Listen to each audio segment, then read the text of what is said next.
क्योंकि हो सकता है आपके प्रिपरेशन में कुछ कमियां रह जा रही हो। अगर आप उनको अभी समझ लेंगे कि ये जो है कमियां हैं मेरी प्रिपरेशन में, इनके ऊपर मुझे ज्यादा काम करना है, तो अल्टीमेटली आपके लिए स्ट्रेटजी एकदम कारगर साबित होगी। केमिस्ट्री में कह नहीं सकते कहां से क्वेश्चन आएगा, फिजिक्स में कह नहीं सकते कि गारंटीड कहां से क्वेश्चन आएगा। यहां पे अगर आप रिसोर्स की बात करें बायोलॉजी में, then is the prime resource, इससे बाहर क्वेश्चन नहीं जाता है। समझ लो मेरे भाई, कोई टर्म आ गई, एक ऐसा क्वेश्चन जिसमें आपने ऑप्शंस को एलिमिनेट करके आंसर तो निकाल लिया, लेकिन बाकी ऑप्शंस के बारे में आपको पता नहीं था। अगर मैं ऑप्शन स्विच कर दूं तो वही क्वेश्चन शायद आप ना कर पा रहे हैं। तो हमारे पास जो है जनवरी पूरा महीना है, फरवरी पूरा महीना है, मार्च पूरा महीना है, अप्रैल पूरा महीना है, मोटा मोटा हमारे पास जो है यहाँ पर 120 दिन। समझ लीजिए आप थोड़ा लेट भी स्टार्ट करते हैं तो आप 100 दिन का टारगेट लेकर के चल सकते हैं। तो हेलो एवरीवन, कैसे हैं आप सब लोग? I hope each and every one of you is doing absolutely good. My name is doctor Vipin Kumar Sharma and मैं आप सभी लोगों का तहे दिल से स्वागत करता हूं हमारे इस प्यारे से प्लेटफॉर्म फिजिक्स वाला के ऊपर। अभी अगर आपको लगता है that you are lying at zero, जिसकी प्रोबेबिलिटी बहुत कम है, मैं हमेशा कहता हूं मेरे भाई, जीरो जैसा कुछ भी नहीं होता प्रिपरेशन में। अगर आपको यह भी पता है mitochondria is the power house of the cell, तो आप जीरो पे लाए नहीं कर रहे हो। It is just a myth. आपको हमेशा कुछ ना कुछ आ रहा होता है, हमेशा कोई ना कोई चैप्टर ऐसा होता है जिसके साथ आपकी सिनर्जी ठीक ठीक बैठी हुई होती है। तो हमारे पास जो है जनवरी पूरा महीना है, फरवरी पूरा महीना है, मार्च पूरा महीना है, अप्रैल पूरा महीना है, मोटा मोटा हमारे पास जो है यहां पर 120 दिन है। समझ लीजिए आप थोड़ा लेट भी स्टार्ट करते हैं तो आप 100 दिन का टारगेट लेकर के चल सकते हैं। अब इन 100 दिनों में आपको पूरा सिलेबस करना है, सिर्फ बायोलॉजी अकेला तो सब्जेक्ट है नहीं। तो मोटा मोटा आप ये मान सकते हैं कि देयर आर 100 चैप्टर्स, उससे कम ही चैप्टर्स हैं, क्योंकि बायोलॉजी में भी कुछ चैप्टर्स डिलीट हुए हैं, केमिस्ट्री फिजिक्स में भी कुछ चैप्टर्स गायब हुए हैं, कुछ की लेंथ छोटी हुई है। ओवरऑल अगर आप इजी कैलकुलेशन के लिए देखें तो आपके पास लगभग 100 दिन है और इन 100 दिन में आपको 100 चैप्टर्स करने होते हैं।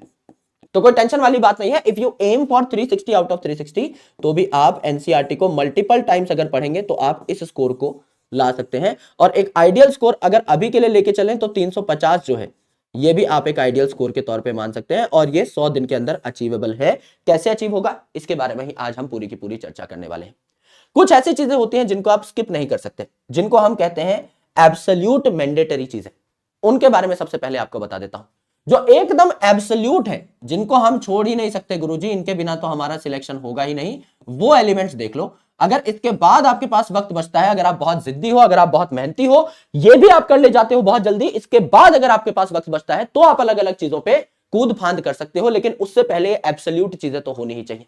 एब्सोल्यूट चीजों में आपका आ जाता है लेक्चर। अब ये लेक्चर कोई भी हो सकता है। बायोलॉजी की बात करूं, it can be one shot. अगर आप मेरे वन शॉट देखना चाहते हैं, जूलॉजी 11th क्लास की जो है यूट्यूब पे अवेलेबल है, बॉटनी पूरी की पूरी अवेलेबल है, 12th क्लास जूलॉजी के भी टॉपिक्स आप टाइप करेंगे आपको सारे के सारे मिल जाएंगे। समझ लीजिए आप मुझसे ही पढ़ना चाहते हैं तो यहां पर जो है लेक्चर्स आपको मिल जाएंगे। एक बार इन लेक्चर्स को वॉच कर लीजिए एंड शॉर्ट नोट्स बनाइए। पूरी पोथी लिखने की जरूरत नहीं है, शॉर्ट नोट्स बनाइए।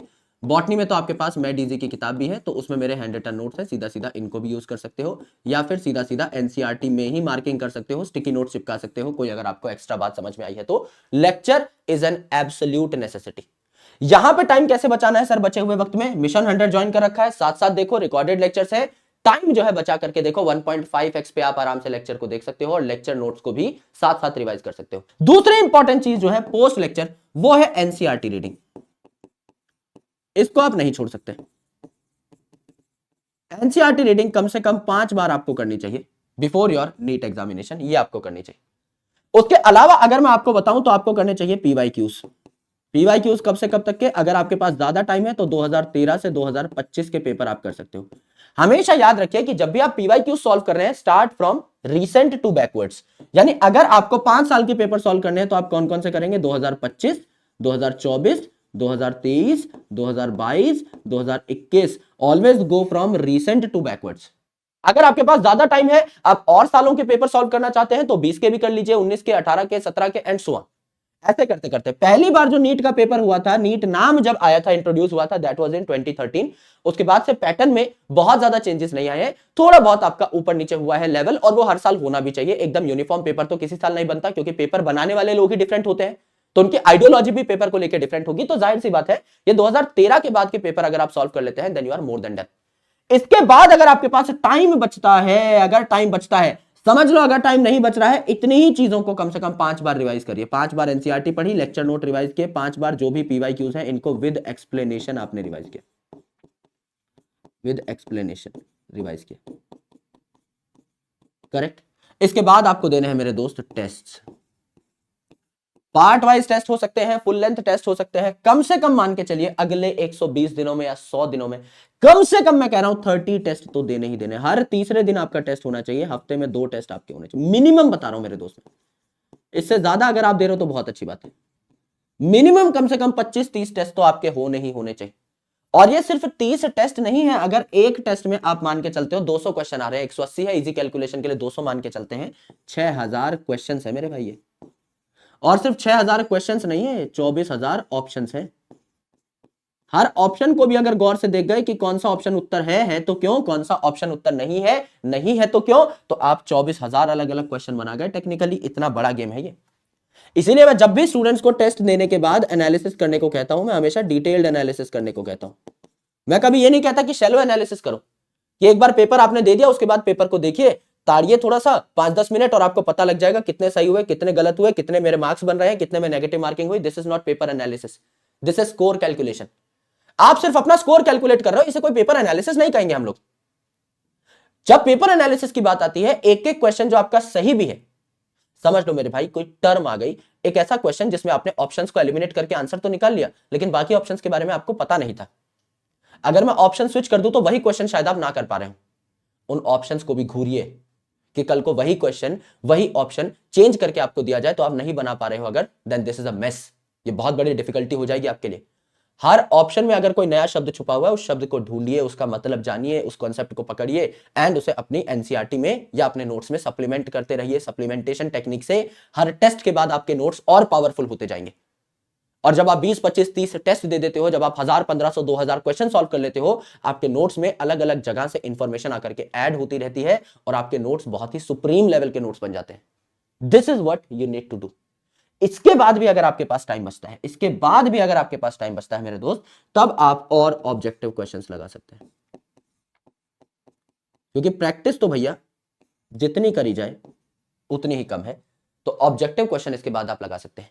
यानी एब्सोल्युटली मैंडेटरी चीजों में हमारे पास क्या क्या आया, सबसे पहले लेक्चर देखेंगे, लेक्चर को एक ही बार देखेंगे, बार बार नहीं। कोई कॉन्सेप्ट ही समझ में नहीं आया तो उसको दोबारा देख सकते हैं, अदरवाइज एक बार लेक्चर देख लिया, लेक्चर से ही दोबारा रिवीजन नहीं करना है, इतना टाइम आपके पास है नहीं।